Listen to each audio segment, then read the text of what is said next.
The Harvest Man, Act 2. Whispers in the Corn. The second week in Miller's Hollow was worse. Rachel tried to keep herself busy as scrubbing soot from walls, patching holes with plywood, dragging blackened furniture out of the house. But everywhere she turned, the farmhouse resisted. The soot clung like grease, embedding into her skin. Nails bent when Jason tried to hammer them. Their tools went missing, only to be found later in strange places. A wrench balanced on the stair banister, a hammer resting neatly on her pillow. By day, they told themselves it was nothing. Stress, fatigue.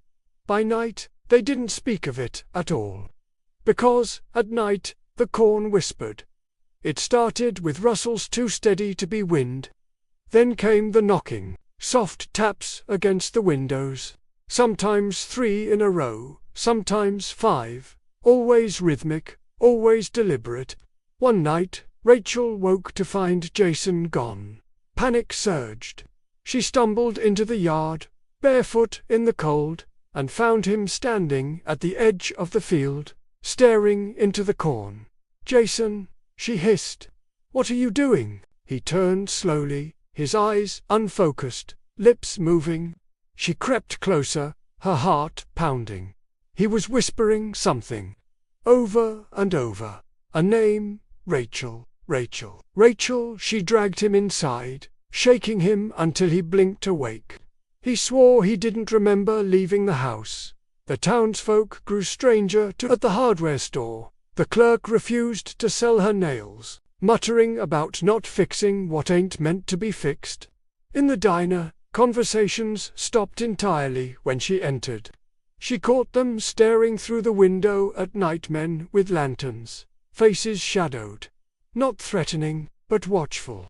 One afternoon, as she returned from town, she found something nailed to the gate. A rabbit, its belly split open, organs arranged neatly on the wood like a harvest offering.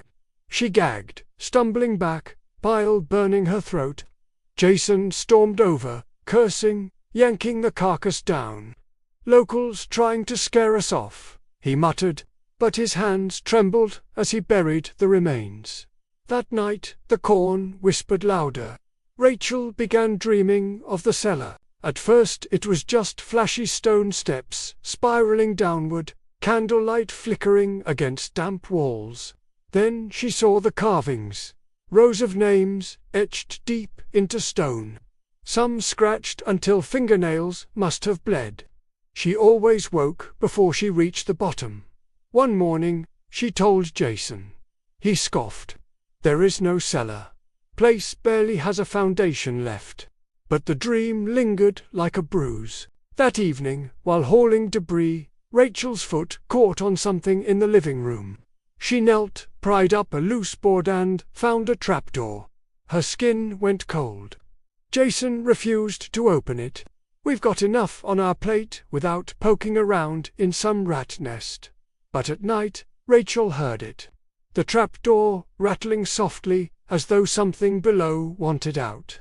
Finally, she couldn't stand it. One morning, while Jason was in town scrounging supplies, she lifted the door. The stench hit first. Rot, mildew, something sweet and foul.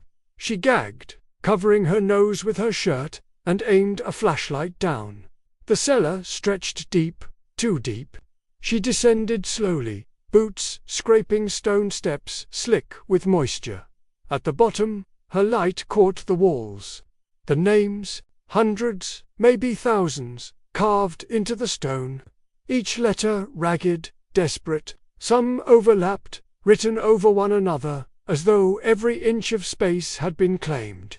Her breath froze as she swept the beam across the floor. Piles, bones stacked like firewood. Skulls arranged neatly, hollow eyes staring.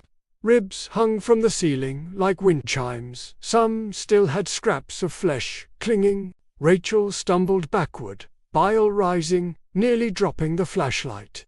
That's when she saw it. A figure crouched at the far end of the cellar. Too tall, its limbs wrong, joints bending backward.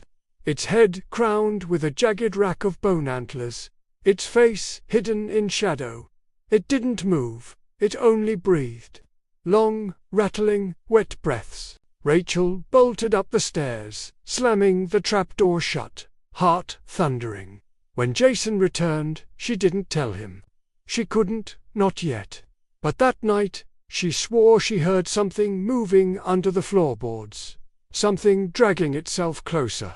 The next day, they found the first body. Jason had gone out to chop firewood, but when he returned, he was pale, shaking. "Come, see," he whispered. Behind the barn, hanging from a wooden post, was a man. Or what was left of him. His skin had been peeled back, draped like fabric over the beam. His insides gleamed in the sun, arranged in neat rows along the ground like harvested vegetables. His mouth gaped open, stuffed with corn husks. Rachel screamed, collapsing to her knees.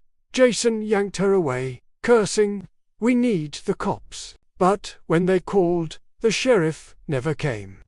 Instead, 3 townsmen arrived at dusk, lanterns in hand, faces blank. They looked at the body, then at Jason and Rachel. "Best bury him before the harvest takes more," one said flatly.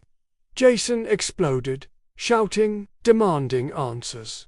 The men only shook their heads. "The harvestman's awake," another muttered. "And you brought him up." They left without another word. That night, Rachel and Jason buried the man behind the barn. The corn whispered louder than ever, a low chorus rising in the wind. And in the dark, Rachel swore she saw something moving through the stalks, something tall, crowned with bone, and smiling.